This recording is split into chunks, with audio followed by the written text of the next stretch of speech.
I just saw a black woman commentator on Britain's state mouthpiece, the BBC, a woman by the name of Alex Scott, MBE, a former gifted woman footballer with the Arsenal Football Club, at the end of a tirade about human rights abuses in Qatar, saying, we hope at the next World Cup we won't have to have these conversations again. No, Alex, you definitely will not have these conversations again.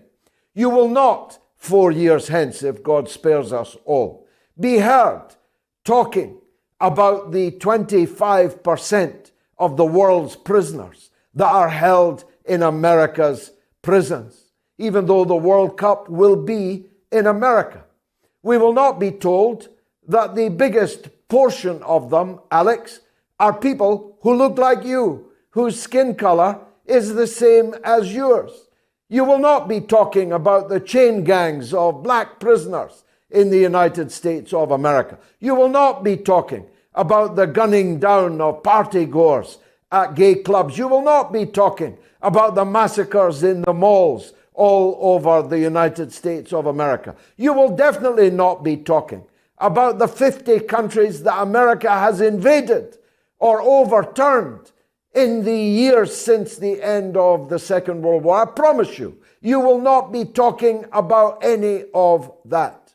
You will not be talking about the extreme injustices of the US injustice system. You won't say a word about it.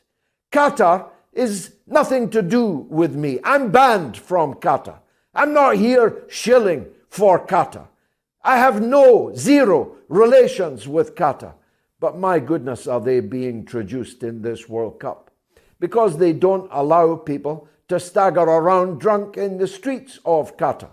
A fact which was known by FIFA and the world that is represented at FIFA when they granted the World Cup to Qatar in the first place.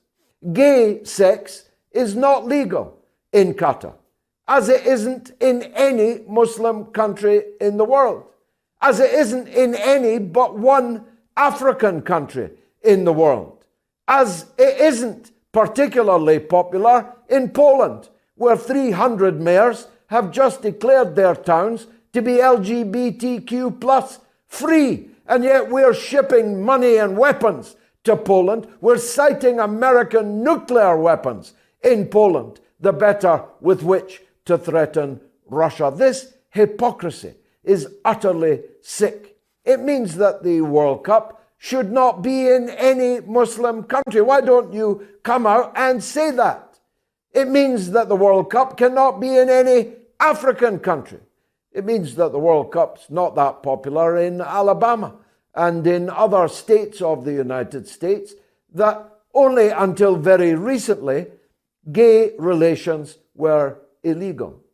The hypocrisy over the rainbow bans is beginning to beggar belief. Every single football broadcast on ITV and BBC in Britain begins with and is punctuated at half time with attacks on the organisers, Qatar. I even had someone say to me today how dreadful it is that some games start at 10 o'clock in the morning. I'll tell you what, why don't we hold the World Cup every 4 years in Greenwich? Then we can watch it at Greenwich Mean Time, and it can be not the World Cup, but the Anglo-Sphere Cup.